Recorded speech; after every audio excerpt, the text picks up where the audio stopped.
Welcome to the Enlighten Up podcast, where I am going to take you into a deep exploration of what it means to exist in this current reality. We are going to raise your vibes, open your mind, expand your heart, and dive deep into the wondrous mysteries and possibilities of this lifetime. There's been a spiritual catalyst that has set in motion the awakening process of many across the globe to return to the knowingness of self and unite what has been separated. Together, we're going to bring light into that darkness. We're going to remember the joy of living. But most of all, we're going to turn up the volume of our own eternal power and do the thing we're here to do.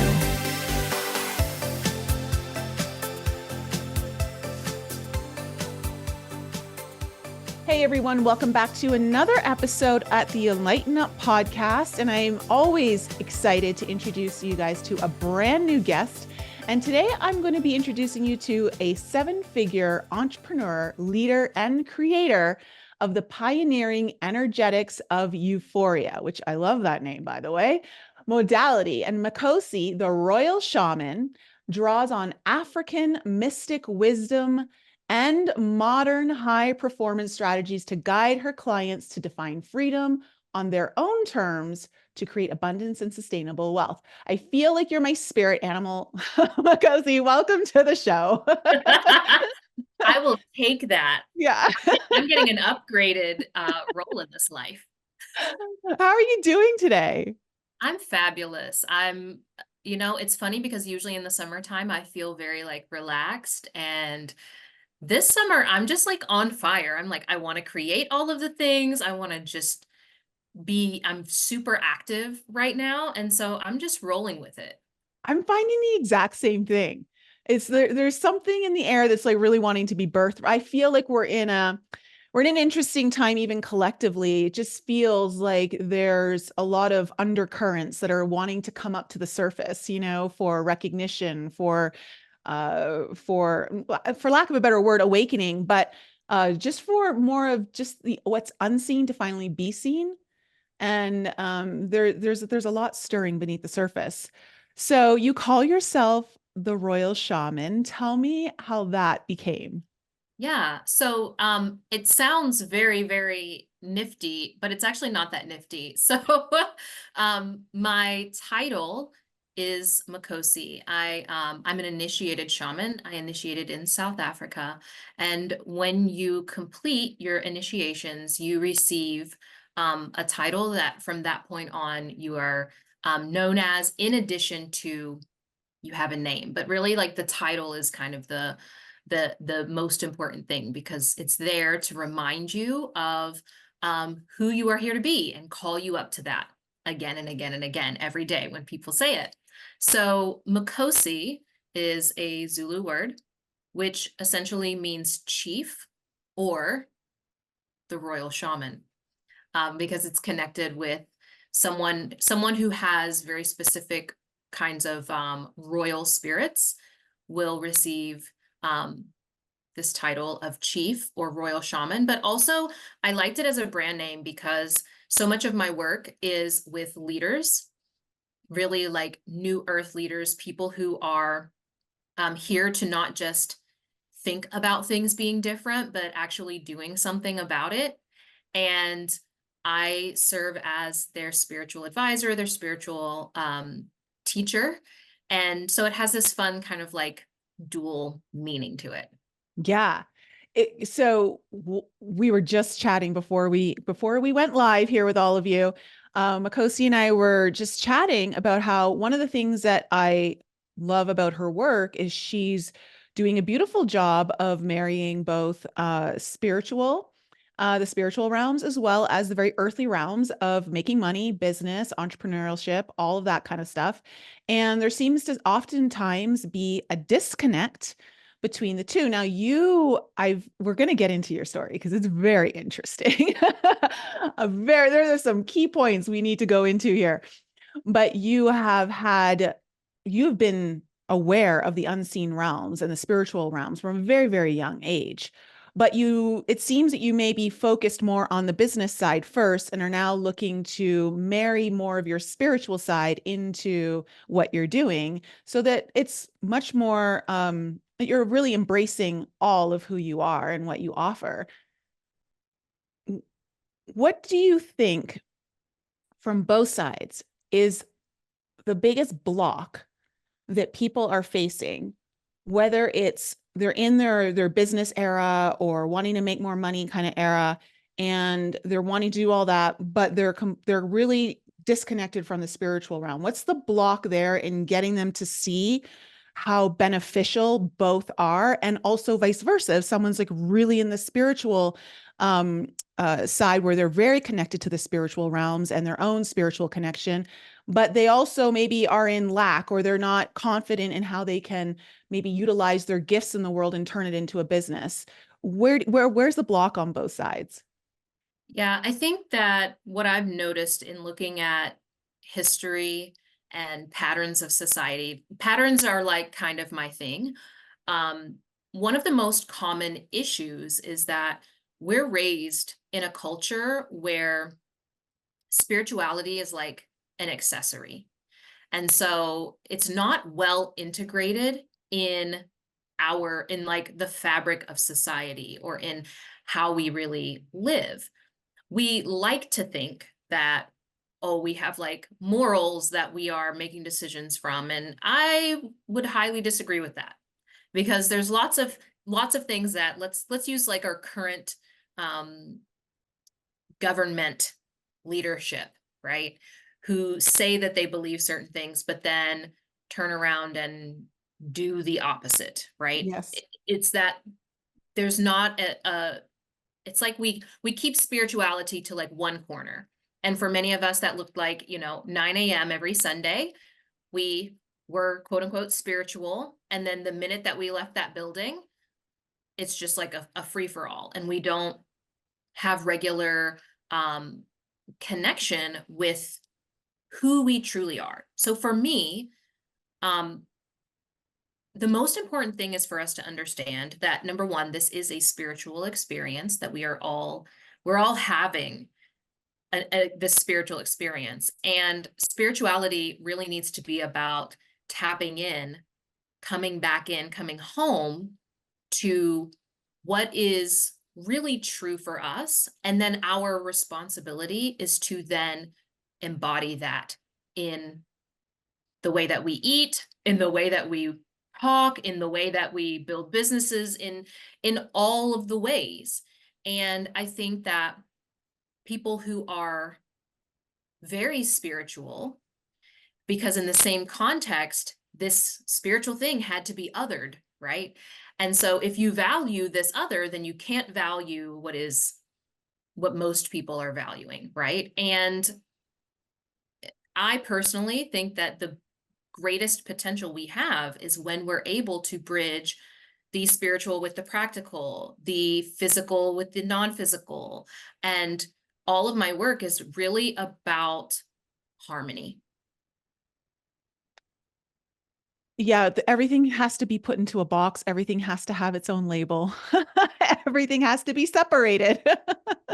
Yeah, I mean, because in that world, money can't possibly be spiritual, or business is only profit. It couldn't have any spiritual meaning to it. And then we wonder why the majority of people are feeling like there is no meaning in work or in their relationships, and on and on and on. It's because we try to compartmentalize and separate and segment everything instead of finding the interconnectedness Mhm, of mhm. everything.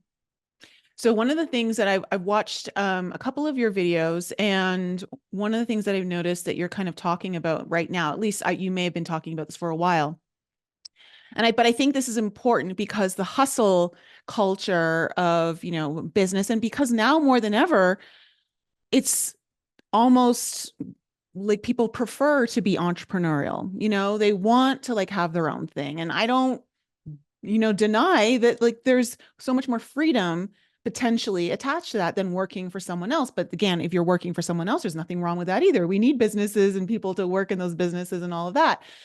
But the hustle culture has created this phenomenon that it really works against what people ultimately are starting for. Like the whole reason why you're doing it is because you kind of want that freedom. You want to have, whether it's financial freedom, time freedom, like whatever it might be. But the hustle culture completely takes you so far away from that. What are you noticing? Are you noticing a trend starting to grow where people who are in that, were at least in that mind frame of starting to shift gears and starting to reprioritize what is really important for them? I'm seeing that a lot since 2020. I've been an entrepreneur in some way, shape, or form for quite a while now. In this iteration, like a full-time entrepreneur since 2013, right? So I'm 11 years in, and I've witnessed a lot change in the entrepreneurial space. And one of the things that I noticed after the pandemic, we had such a flood of people who became entrepreneurs during that time because they realized, oh, what actually matters to me, right? What life is short, Mm-hmm. right? What am I actually doing with my time and my energy? But what they didn't do is decondition or let go of a lot of the beliefs that worked for them to get to a certain level of success as an employee. They just brought it over into entrepreneurship. And one of the worst beliefs that I see people holding on to is the idea that, oh, if I hustle now, then I'll reap the rewards later, right? Like we think if you're an employee, if I just work hard, I sacrifice, I on and on and on, then one day I'll retire and I'll have my boat and I'll have my garden and life. I'll have the freedom that I want and life will finally be good. And people bring that same mentality over to entrepreneurship and don't realize that they structure their business in a way that doesn't allow for Yeah. them. Okay. So you're talking about the retirement mentality, right? Like Yes. it's like you work so hard, you're just to finally get that retirement uh time in your life, which ultimately is one of the worst concepts that we could build for ourselves is this idea of retirement, because to retire your energy means to stop growing, to stop living. Like it's such a bad energy to even think about. So bringing that kind of retirement concept of like, okay, yeah, like let me just work really hard and then I'll enjoy.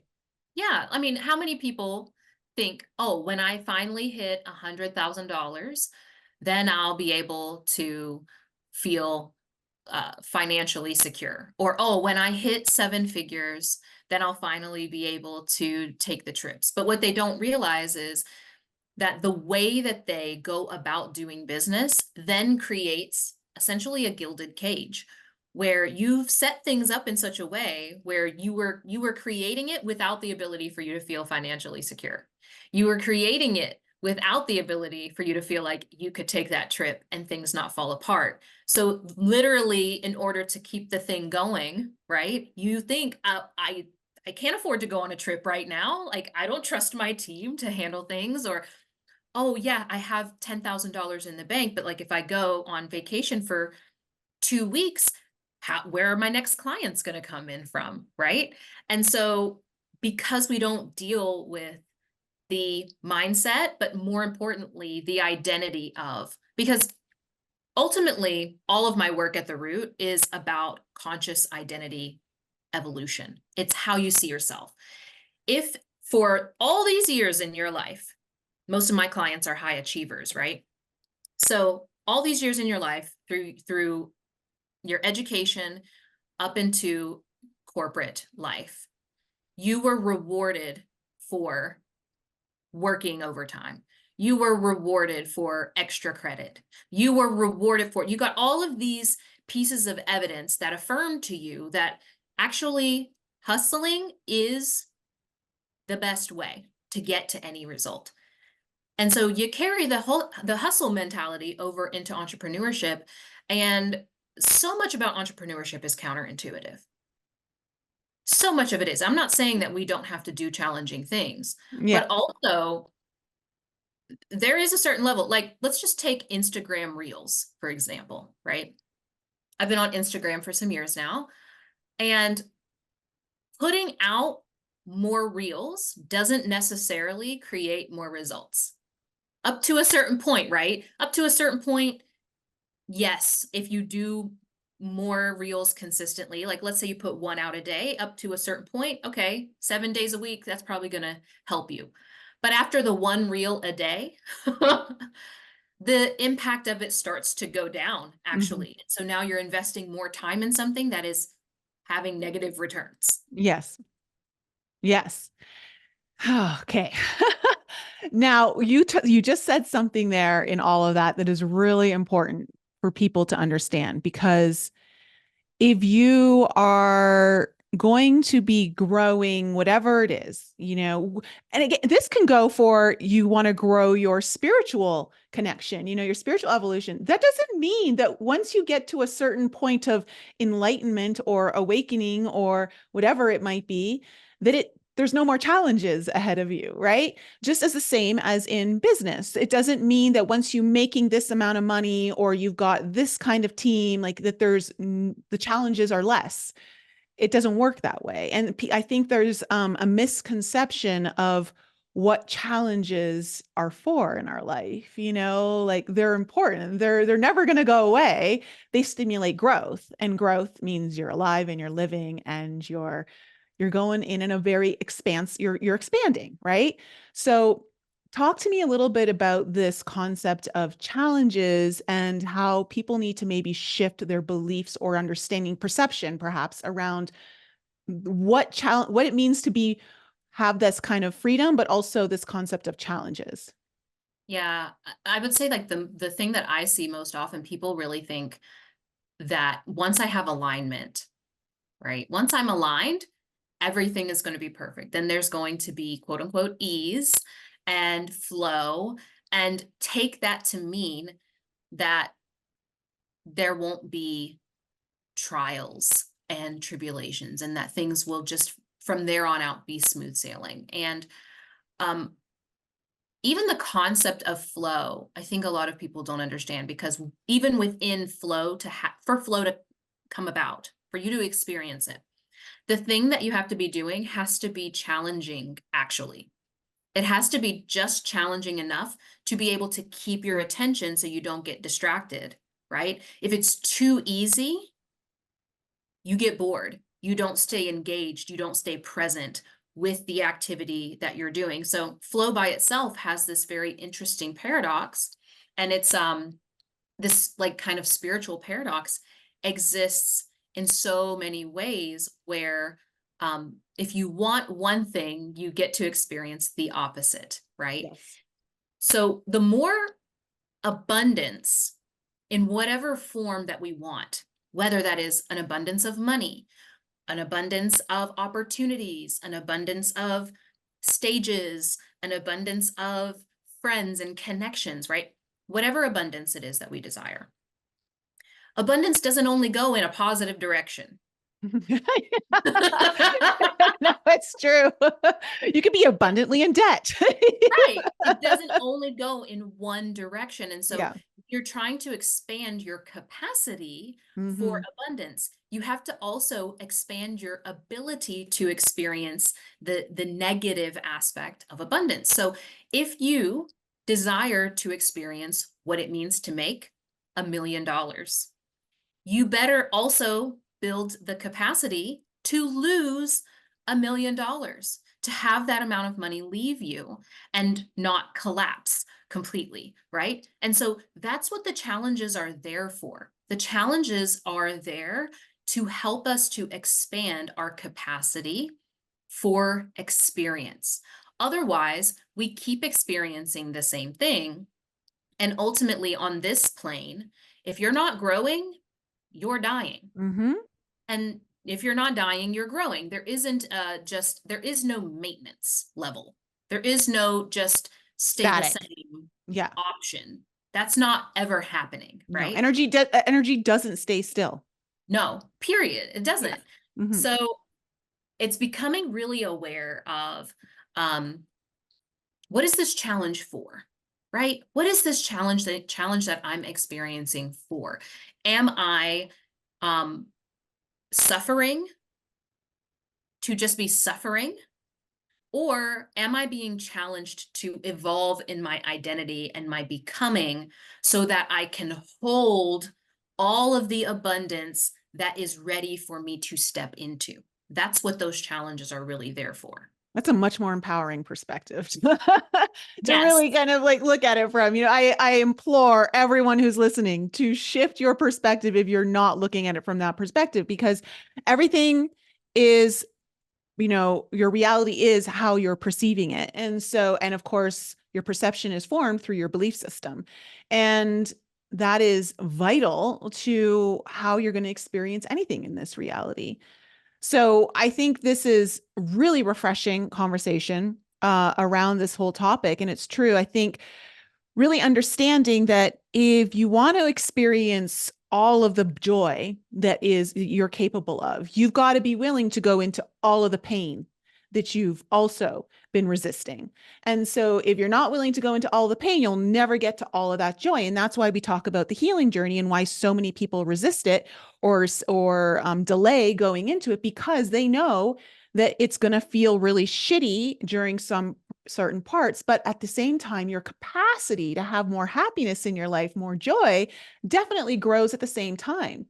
And I think it's also equally important to remind everyone that just because you reach a certain point doesn't mean that you turn off one faucet of the negative so that you can just have a fire hydrant of positivity flowing into your life. Like it's just not the way the energy works. Like everything is polarity and it's constantly shifting. You have to be open to change and variability. And change and variability is tied to our sacral chakra, which is where all of our passion and our fire and everything that can be birthed comes from. So if you're not open to change and variability, then you're never going to really grow. Oh my gosh. Can you imagine, like, if everything was just all good all the time, where would you get passion from?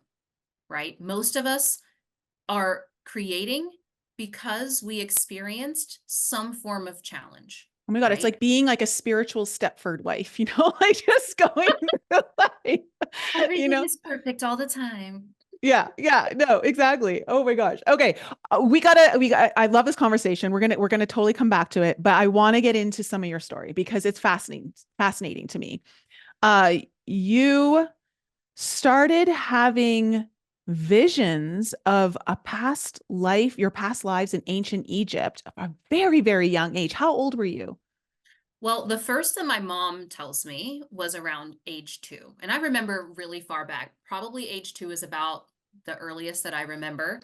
But yeah, at age 2, I started telling my mom and other people in my family about my last time here and all sorts of other weird things, like how to mummify me.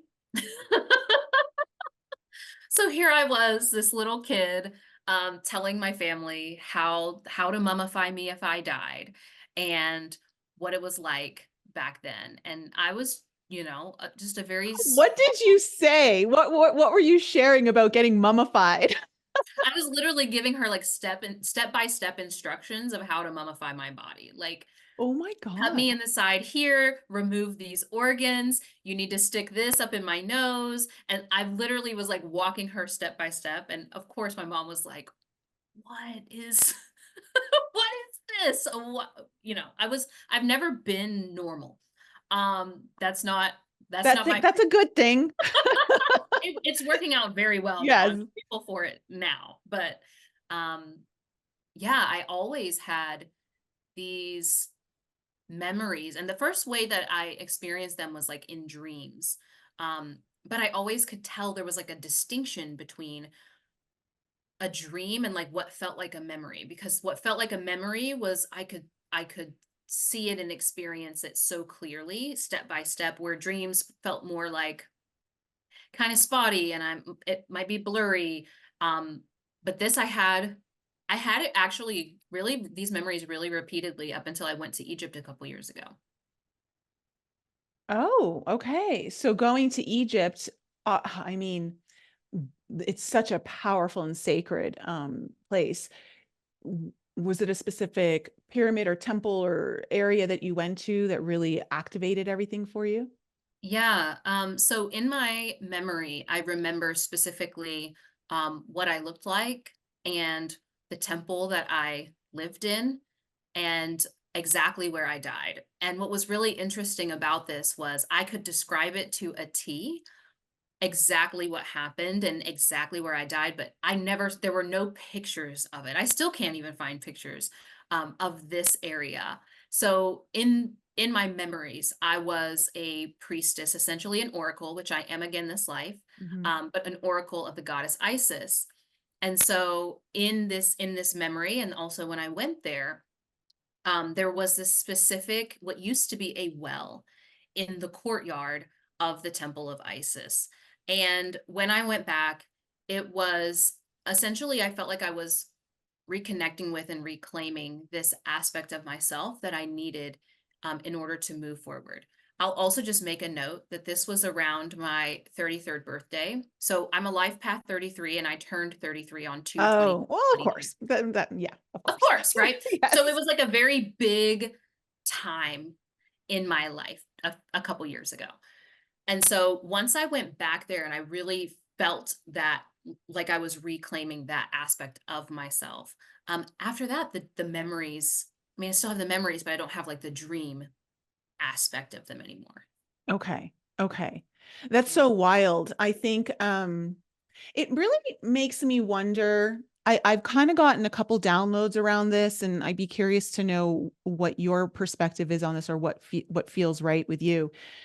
But I've been kind of I've also connected to a past life of mine in Egypt where I was working in fertility temples and how we would birth children and how we would connect with the spirit. The women would go into these fertility temples before they would even make love to their partner, and they would activate their kundalini energy and go into a lot of kundalini sacred movements and then start singing songs, and the songs would open a portal in the temple which would then connect you to the spirit out in, well, the cosmos, wherever you want to call it, different dimensions, and that would help connect, and so that the mother and the child, the soul, would find each other and build that thread of connection, which would then, when you go to make love, like the connection's already there, so which also strengthens the probability of pregnancy that much more. So, you know, I know that a lot of us are reconnecting to these more ancient Egyptian time periods. And because there was a lot of different technologies and things like that, I feel like there's something particular about that time that is wanting to be birthed now, but also in a new way, like not just to take what was then, but to modernize it for where we are right now. Yeah. Yeah. What, So yeah, what do you feel like? Have you been getting any kind of connections to like the technology, the ceremony, the everything that we understand about what we're capable of? yeah, I think part of the reason for that. So in my initiations, the first 3 years of my initiations were essentially into the ancient Egyptian um, paradigm or the ancient Egyptian spirituality, which is, by the way, African spirituality. So I spent many years in that experience, and what I learned, but also now see in so many ways, is that up until a few thousand years ago, we had a global spiritual system, essentially one paradigm for all humanity that was multicultural. So, depending on where you were in the world, that would influence and shape how you experienced this one spiritual story, essentially. And Egypt was kind of the headquarters or the capital of global spirituality. So when we think of ancient Egypt, we think, well, number one, it wasn't called Egypt. Number two, it was not just in that area, but across the world, right? And so many of us have lineages who would travel to that area. It was very common to have specific spiritual lineages traveling to specific spiritual sites in the world to gain knowledge, um, to gain spiritual mastery, right? And initiate into certain mysteries. And then they would go back home and be the leaders, the spiritual leaders in those areas, maybe have their own temples and on and on and on. And so now I'm not going to say that, oh, we're here because we're supposed to go back in time to that way of being. But I think we can all see we're coming into a world that the borders that were already imaginary to begin with um, are going to mean they're going to have to mean less and less. And there's so many shadows that are coming up right now that we are experiencing in real time that are causing war, that are causing so much division and on, because we have created artificial boundaries that are not helpful to where we're going as humanity, right? Like I'm a part of just like random communities on TikTok, and there's a lot of conversation around um the singer Tyla, who is South African and she identifies as colored. And of course, to Black African Americans, right? There's so much steeped in that word, right? Mhm. And so we're having all of these conversations around what identity actually is, what it's actually tied to. In our ancient times, your identity was based in your culture. You could be any shade of skin, right? But it says, I am blank, right? Like I am Hindu. And that gives you some clue as to what that person's culture is. We identified by culture, right? And so if you married into another family, you could take on that culture because we had one spiritual system that was multicultural. It still had the same foundations. You would just have different cultural practices. And honestly, that's the only way that we're going to be able to move forward. Um, because right now we have like we're in the US where what is American culture? Yeah. Like what actually is it? It doesn't Yeah. really mean anything. So it's that those sorts of things are causing a breakdown of people knowing themselves and being able to identify who they are. And so people feel um, very lost, and it creates so many ripple effects on like a societal level, but everything is macro and micro. So Mhm. anything that we see happening on the macro level is also affecting us on a community level and a family level and an individual level and vice versa. Yeah. I think one of the difficulties that a lot of people are facing is that because everyone's so, the way we deal with things, the way we think about things is so this or that, as opposed to this and that. And so it's really hard, and people are like, it's either all or it's nothing. Like it's really difficult to kind of, where's the gray area? How do we find the blending? And where there's just this, it's you're either this or you're that, or you like, I don't, because I don't know what it is, but people are just so, they're so resistant to that. And this idea of, the idea of the imaginary borders and the lines, and needing to be more open-minded. Yeah, if we're going to be more connected, we have to be willing to allow for that connection to come in a multitude of different ways than we're used to, which means we're going to have to be more accepting. But that doesn't mean that you give up, like things that also define you. Like there's like a happy medium of understanding, like we can open up, but still embrace our individualities and things like that. Yeah. Part of that I see really comes from this individuality that is it causes us to stay separate from one another, where really we need to move into individuation, right? Where we seek to see the connection between ourselves and others, and simultaneously are able to be our unique selves, and that we create a world where we are able to be our unique selves, and that is praised versus trying to, it's such a weird thing we have where we're all like trying to be the same but also be individual at the same time. Like, it's so weird. And sometimes it just makes me laugh because our humans be humaning.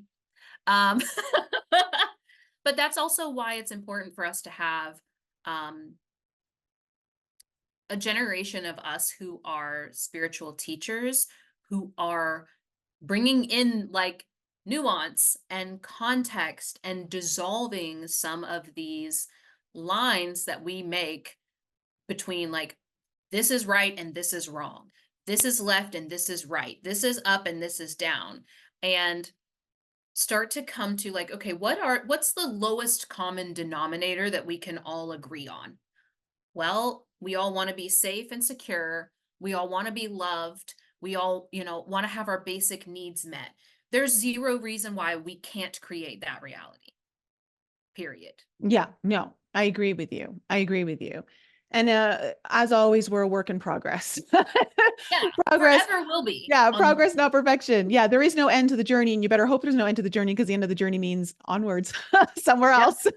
So, okay, so you have these ancient past life visions of Egypt, but then we fast forward to 2005 when you had a very tragic experience with your best friend. Can you share with my audience what happened there?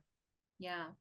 So, when I was 15, about a week before I started my sophomore year, I had just returned from a vacation with my best friend. I mean, we were like sisters, and she was murdered literally a week before school started by her boyfriend, who I recently found out. He recently was let out on early parole. He ultimately ended up getting 40 years. He's served a tiny fraction of that. Um, it took many years for him to be convicted. But in that experience, it really was like the beginning. I can't say it was the beginning of my spiritual awakening, but it was the moment when I realized, like, oh, I'm not crazy, because I saw her appear at the end of my bed that night that they pulled the plug. And she just appeared at the end of the bed, just as solid as any human would be. And she didn't speak to me out loud. She was just communicating telepathically. Um, and she said that she came to let me know that she was okay and that she was moving on to the other side. And I was, of course, very shocked. And the whole experience was obviously for a kid extremely traumatizing. So I hold space that some of it could have been trauma, right? I do hold space for that possibility. And simultaneously, um, I had already been having certain experiences, seeing spirit animals and other spirits, etc. And I ended up going into essentially a year of silence at 15. I went from class vice president, show choir, homecoming attendant the prior year to none of that. I I just did my schoolwork and I just kept to myself, and um I didn't really engage. And I'm already a very introspective person, but that took it to like the next level because I was like, what is this really? Um, why are we here? What is the purpose of this? And I started really on a deeper level, very, very young, exploring why people do the things that they do and how we become ourselves. And so many layers were activated from that experience. Now you saw ahead of time that something was going to happen to her. Is that correct? Like, did you tell Yeah. her?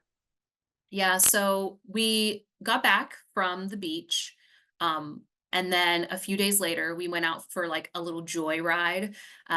This is 15 is when some of you are turning 16 and you're like getting your first car. And so one of our friends had gotten his first car.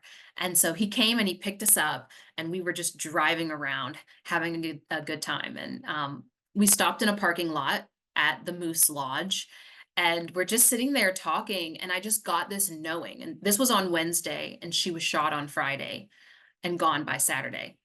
But it was a Wednesday, and she was sitting in the front seat. I'll never forget it. I was sitting in the back seat, and I told her, I said, I I know like something bad is about to happen. And she was like, "What do you mean?" I was like, "I don't know. I just have this feeling that something really bad is about to happen." And I said, "And you need to tell your mom that you're pregnant." Because at that point she was 5 months and she still hadn't told her mother, that she was pregnant, and it was starting to show, and she was not going to be able to hide it much longer. Um, and she's like, "Yeah, I know." And I said, "And you need to break up with him." And she was like, "Yeah, I know. This isn't, it's not a good relationship. It's not it's not good at all." And so then she had called me on Friday. I had actually been calling her multiple times during the day, and she called me back, because this was before you, like, had cell phones when you're 15. I did have a cell phone, but most of us, that was back when you had to wait till 7 o'clock to call people. I don't know if you remember that. So she called me back on her house phone, and she said, "Hey," this was at, like, probably 4:30. She called me and she said, "Hey, I saw that you called. I just wanted to let you know that me and" his name, "just got in, and, I'm gonna call you back later." And I said, "All right, sis, love you." And then a couple hours later, I was out shopping, for school at the mall with my mom, and I got a call um, from her mom letting me know that she had been shot and to come to the hospital. And I'll never forget going into the hospital, Mm. in the ICU, where they take the family. And of course, I was close with them. So I'm taken into the family room and like just trying to catch up on everything that's happening. And, her mom's saying, well, she's been shot. She's still technically alive, but she was shot, um, in the head and was essentially brain dead at that Oh point. God. And so they're having all of this conversation about whether to keep her on life support or not. Mm. And as they're having that conversation, I realize like nobody's talking about the baby. Yeah, I And was just gonna ask about that. yeah, so I had to tell her mom, Oh my goodness. hey, like before you make this decision, you need to know that she's pregnant. Because you need to have that piece of information before you like make this decision.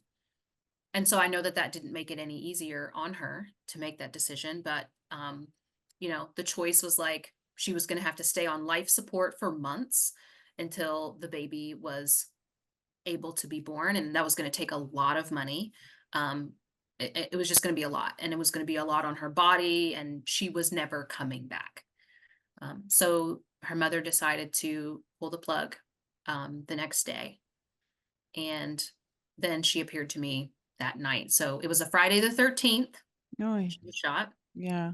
and then Saturday pulled the plug, and then that evening, before that, like as the sun was going down, was when she appeared. Wow. And so that very traumatic experience at that age I think it's very unexpected for you to really kind of turn inward and really have that year of silence. Do you feel like that year started to lay some very important groundwork for you and what you're doing today? For sure. And honestly, the more that I look back at it, this was kind of always going to be my path. There were just so many things that happened that were kind of abnormal, um, super young. Hmm. And I was always kind of like seen as the old soul, the little old lady, even in like a child's body. I was that kind of kid who was hyper aware, asked a gazillion questions that kids ask a lot of questions, but there's certain types of questions that I would ask that were a little bit unnerving to adults around me. Um, and so that year for sure was a pivotal year for me because I disconnected from, you know, I came face to face with the end of life. And it wouldn't be the last time that I came face to face with it. And I would say in this life, my like that experience as well as other traumas have really created a capacity in me. Some could say, "Oh, that's just like trauma," but also it created a certain capacity in me to be able to hold space for um dark taboo topics and be able to talk about them and transmute them, transform them into power. And I've done that within myself. And I also support other people to be able to do the same. Yeah, I think that, learning how to befriend the darkness and to understand that it holds immense power within it, learning how to channel it for good, for not letting it take over you, but for you to actually use it for, I think what its purpose is it creates a lot of fertility. It creates a lot of nourishment, when you can work with those energies in a way that you're not scared of them, you're not resisting them, you're literally like befriending it, getting up close and personal and really wanting to understand it all. There's a lot of power held within the darkness. And I think just as there's negativity in the darkness, there's negativity in the light. So there's positives and negatives on both sides. And I think obviously when we think darkness, we just think bad, but it's not. Like there's so much potential that is stored in the darkness. So knowing that you've had these experiences, you said that you were also, this wouldn't be the last time you were faced with possibly life ending. Was that also when you did you just have given birth and faced Yeah. with death again? Yeah. So when I was 23, I had a really difficult time getting pregnant. Um, a lot of it was coming because I had endometriosis and PCOS, and I had hormonal issues from a really young age. And I was 3 years into my relationship with my now husband, and the doctor was like, "Listen, you're the kinds of issues that I was having, and based on my family history, he said, I don't know if you're like your fertility window is probably going to be really small. So if you want to have children, I highly advise that you start trying." And so we spent a year on different treatments trying to get pregnant. Finally, miraculously got pregnant. I was actually getting ready to be wheeled back for surgery to help me get pregnant and found out that I was pregnant, which was amazing. And then I Wow. struggled to stay pregnant. So I was on bed rest for 6 months Mm. of my pregnancy in my well, I was a super senior. It took me forever to graduate college, but um, in my senior year of college, I was on bed rest, and then I finally had him. And I had him. It was a Friday. These Fridays. Oh my. Then they were I was supposed born to. on a Friday. Were you really? Yeah. Oh my gosh, I don't know why I have like this thing with Fridays, Yeah. but um, they sent me home earlier than they were supposed to, because I had an emergency C-section, and they're kind of supposed to keep you for a certain amount of time Mm. and watch you, and they didn't keep me the full time. So I go home with my new baby, and I wake up at like 4 o'clock in the morning to a voice telling me that I needed to get up, get dressed, and go to the hospital. And it was very calm, to the point. It for sure was not me.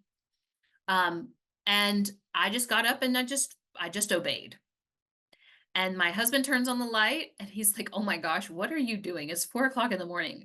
I'm like, I don't know, but something's wrong. We need to go to the hospital. He's like, are you feeling okay? And I said, I felt fine, but I just knew that something was wrong. And being a great husband, he said, all right. And he loaded us up into the car, butt crack of dawn. The sun hadn't even come up yet. And as soon as we got to the hospital, they took my blood pressure and then immediately rushed me back, because I had developed postpartum preeclampsia and my blood pressure was through the roof. I'm talking, I should have been in a coma, the level that my blood pressure was. And I ended up having to spend 5 days um, in the hospital recovering from postpartum So, eclampsia. so this is just like how your son is literally just a couple days old. Yes. Oh, and so you're not even able to like hold him or like how did that go? Because that's got to also be Yeah, it was so difficult. tough because I was nursing him, and because they had released us from the hospital wouldn't help me care for him because he wasn't their patient. Oh, And I was on um magnesium, I can't remember what it's called. It's something that they give you intravenously and you can't get out of bed when you're on that drip. So I was like, I have a newborn baby, and you all think I'm going to be in this hospital for how many days? So luckily, my mom and my great aunt, my Amish Mennonite aunt, um, took shifts. So one of them would stay with me for 12 hours. The other would come and relieve the other to help me take care of him while my husband had to go to work. And um, we made it work, but it was really tough because he was a week by the time I got out. oh my goodness. And it's just like every moment is so precious, like, but especially in the beginning stages, there's so much bonding that is important to create like that sense of security and safety and all of that. So, but at least, okay, so you listen to the voice, you're being guided, you're being shown so many things like that are of the unseen world. And every time it's just like taking it to the next level. I know that, that one of the things I want to kind of jump forward just a little bit, where I know you went to mystery school, but then in 2017, you talked about like having, I don't know if it was just one, I think it was just one night of a dream space, but you experienced an entire year of training and living and eating underwater. Yeah, yeah. Okay. Walk me through that. And also why? What was the purpose of that? Like what did that birth for you? Yeah. So, it is in the lineage I'm initiated into. There's a very specific spirit that if you have this spirit, that is one of the things that happened. Of course, I didn't know that I had that spirit until I had the experience. So essentially, Which spirit is this? so in the culture, it's called Inzunza. There's not like an English translation for this spirit, but um, it shows up in lots of different places around the world. It is associated with knowledge and wisdom. It's why um, it also manifests as a serpent. It's connected with healing and rebirth. And it is one of the most high spirits in that it is extremely pure. So it doesn't tolerate foolishness at all. Also, it's very secretive. Mm, So it likes to do things itself. And I had seen and experienced it before that, but um, that was the most intense experience. So essentially, I went to sleep that night yeah. and um, I'm in dream time and I'm taken out into the ocean and taken underwater. And under there was an entire village with like a sun, and it was dry and sand. Like it was a whole village. And I lived with someone, and she taught me, and I literally spent the whole day learning, but also helping out in that space. She kind of like lived in like a cave.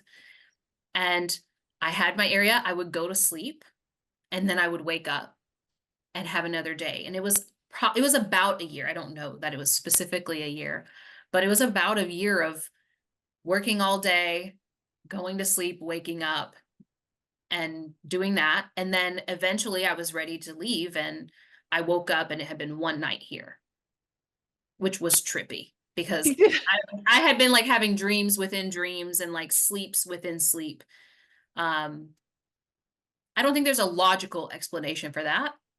Purely spiritual. Well, we know time is simply just a construct here. And it's interesting. So it sounds like you went through into another dimension that you access through the water, right? It's like somehow traveling through, going through the water opened up another dimension of reality. And I think it really speaks to this idea of how much can happen in such a short period of time, but like energetically, how much can happen to what a short period of time is here, which in essence, we feel like things move so slowly here, right? Like everything's just so slow. And as sometimes when you talk to, if you talk to your spirit guides or whoever, and they're like, oh, it's happening soon, and you're like, what's your definition of soon? They're Because like, soon down years. here, yeah. And so it's interesting. So okay, so you learned all of this training. What did that do for you when you emerged from the dream state, and now like how are you integrating that into your day to day here? Yeah, so what's interesting is every time that I've had one of these kind of like interesting initiations, essentially, well, I kind of got to back up a little bit. With the spirit that I carry specifically, it also usually comes with other spirits. And the spirits that we come with all have different gifts and different abilities and different ways of doing things, right? And so with that spirit, I also have to come with other spirits, essentially some of which like allow for me to have like the capacity in my body for holding certain energies, right? But all of my initiations have really boiled down to one thing, and that is that my gift is in who I am. That my gift, like I am the tool. Mhm. And so it's almost like this is a weird analogy, but it's like going in for tune-ups, right? It's like going in and I'm like getting new rims put on, or I'm Yeah. going in and I'm like getting some tint put in and upgrading in my ability and in my body to be able to hold certain energies because at specific times it's been difficult for this body that I have to be able to hold what is coming in. And so it's like going through these upgrades, these new installations, which have allowed for me to have greater capacity to connect with and hold these different spirits and different energies. Hmm. It it really puts into perspective what we like. It brings us full circle back to the very beginning of the podcast of what we were talking about, how this idea of I've got to work hard and I got to do this and I got like the hustle hustle hustle, and then eventually I'll get somewhere. It's like, well, in order for you to hold more, you have to go through these different experiences of leveling up. So, what did you need? You needed rest. You needed a full night of sleep to be upgraded. But imagine though, if you had been kind of in a mind frame where you were just pushing, pushing, pushing in your day to day, which I don't know, maybe you were back then. But you wouldn't have the same capacity to go into that dream world and have that experience where your consciousness can go through that and then come back into this body and wake up and have all of this new training, this new information, like all these upgrades where you now have expanded perception of your gifts. You have expanded knowledge. You have the ability to hold more energy, which allows you to work in different ways. And so there's this idea of like yeah, you can work really hard there, or you can learn how to manage your bodies of existence and non-existence. Yeah. I also think that there's something to also knowing yourself and knowing what your gifting is. What I find is that like we default to doing, and it's not for everyone to be doing all the time.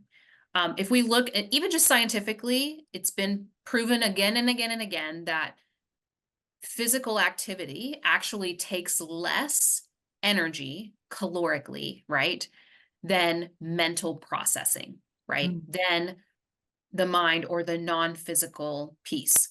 If you think about how much energy does it take for you to have like a good cry? Lots and lots of energy to process all of that emotion.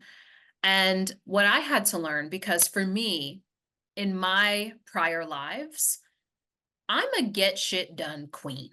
Okay. I can get shit done. I can check off all the boxes. I can organize. I can plan. I can da da da da da. But in this lifetime, I'm here to provide insight.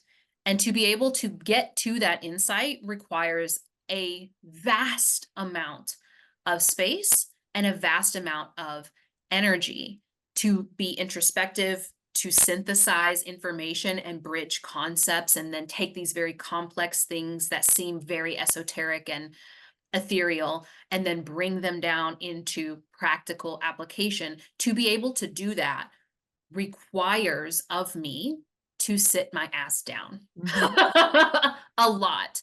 Um, and so it's required a lot of shifting in me in how I perceive value, and also seeing the gifts in lots of different kinds of value. Like, there are going to be some of us who are here to build and create and do things. Still, rest is important in that. Still got to have like rest and rejuvenation and connection to self. That still matters. But like the ratios of it really are going to depend, and it changes. It can change through your life, right? There's periods of time where you're more still, where you need more space. And there are periods of time, like right now, I'm on fire to just like do lots of amazing things. Um, but also, I understand some of the things that I've learned in that is in being able to recognize what is actually my genius, what actually is um, the greatest gift that I can offer to people is not my ability to plan. Not my ability to organize or Yeah. to get done. It is in spending my time and energy on synthesizing knowledge, in translating ancient wisdom into modern application.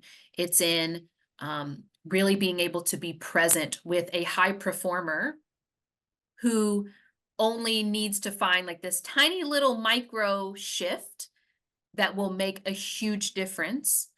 And I can do that, right? That piece I think is so important. We just kind of blanketly say, like, everyone needs to work hard. And it's like, well, what does hard work even mean? And Yeah. it's going to be different to everyone. Like my husband's an electrical contractor.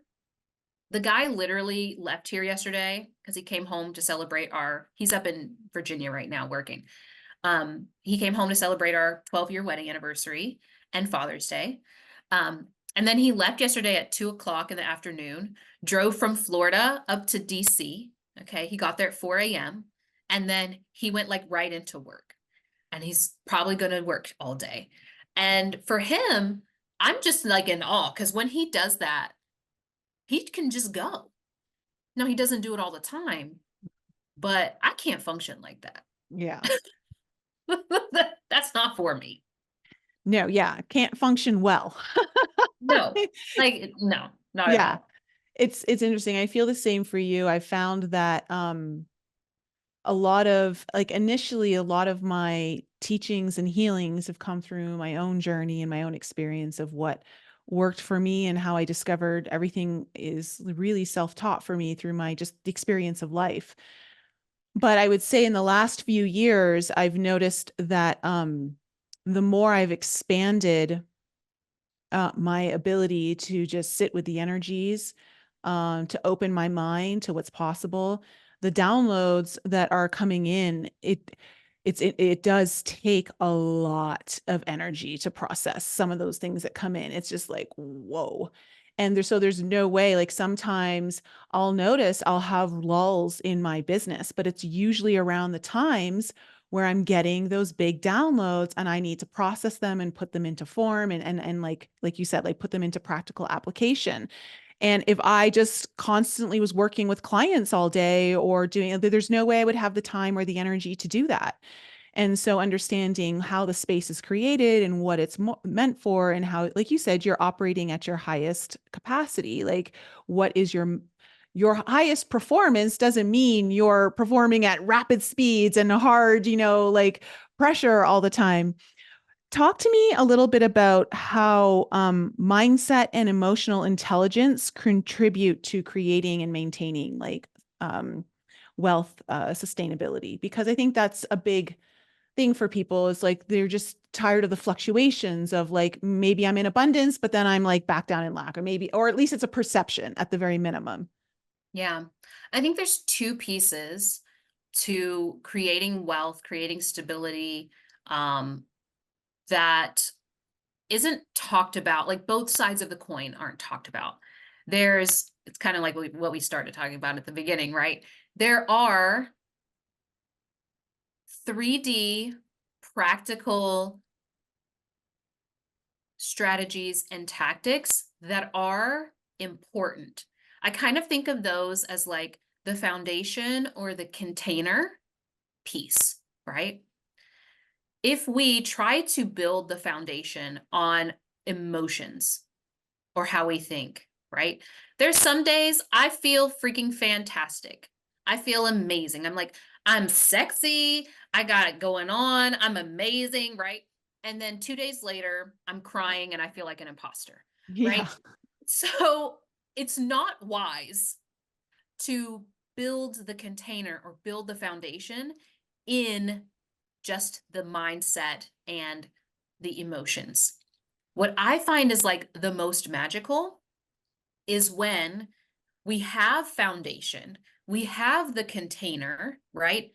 And then we use the processing or evolving of how we think and how we feel and how we perceive as like that's like the magic button where before from the from the 3D realm with the tactics and strategies, it's like there's a linear path to more money, to more wealth, right? It's when we have those foundations, but then we add the alchemizing of our identity, our sense of self at the core, that then we are able to create what we call quantum leaps, right? Um, but a lot of people think that quantum leaps require like this huge, like, oh, you have to just like do this huge thing in order to get the quantum leap. And I find that often, like, just doing big things all the time is like a recipe for nervous system collapse because you're just like jumping, and nothing's like sticking, really. I find that, yes, there are very pivotal moments where you've got to like meet your edge and go all in on something that is outside your comfort zone for sure.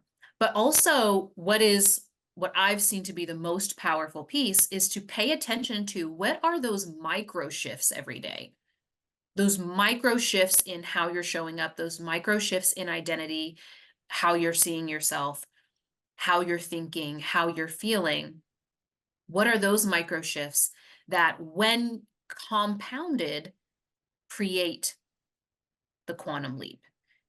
Now, that piece and why I care about identity work so much is because You really cannot create wealth beyond your sense of self, your self concept. This is why I joke, but I'm also semi-serious when I say I aspire to have the perspective of myself like a mediocre middle-aged white man, because they think so highly of themselves that they go for things that they are really not qualified for, or they they feel like they can receive XYZ without a second thought, right? It's a joke, but it's also not really a joke. Yeah, yeah, I feel you. um, and this is why we see like lottery winners who hit it big and then in 2 years Broke have again. absolutely nothing, right? Mhm. Or why some of us who are entrepreneurs can make millions of dollars, have everything fall apart, make millions of dollars again. Well, we could say there's connections there and yada, yada, yada, but so much of it is just like the way that you see yourself, you just magnetize more to you, right? I think I haven't looked at the most recent stats, but the average millionaire goes bankrupt at least 3 times in their life, right? So if you Wow. think about that, isn't that wild? Yeah. The average millionaire goes bankrupt 3 times within their life, which means they lose it all and make it back again Lose it all three again. times. Yeah. Okay. When most people don't make a million one time, Hmm. right? And so there's value in um really paying attention to how you think about things, and how you feel about things is telling you how you're perceiving things, and really focusing energy on evolving in that. Yeah. It's a big shift. And at the same time, it's not a big shift. Like it's I agree with you. I do feel like in some cases for people, it's the smallest shift. It's like that micro shift that could change everything. They've already got all of the pieces in place. They're just missing like one little tiny component that is basically just going to start the engine and give it life, and you catapult. It doesn't have to be this complex, crazy solution to what might even be the most simplistic problem, and I think that is our nature, is to overcomplicate everything. you know so well, this has been a fascinating conversation. I'm so glad that you were able to come on the show. And I've loved where we've kind of woven in and out of all these different topics. Please let my audience know where they can find you. And also, please share with them if you've got anything going on that they can get involved in, what that might be. Yeah. So right now I'm trying out, like I said, it's summertime, I'm trying lots of different things, but I am on Instagram, and right now I'm feeling like going all in on TikTok, which is a weird time, I guess, to be doing it, but I'm feeling that. Um, I do also have a free consciousness quiz. So it's an extremely popular quiz, and it will tell you essentially your level of consciousness and how that is affecting your reality. And there's also some steps specifically for you at your level, what is necessary for you to evolve and expand in your consciousness. So you can find me at the Royal Shaman basically everywhere. That's my handle. I better not find anybody trying to use my handle. Whenever something new opens up, I go and immediately like Oh, I reserve my know. handle. I know. Yeah.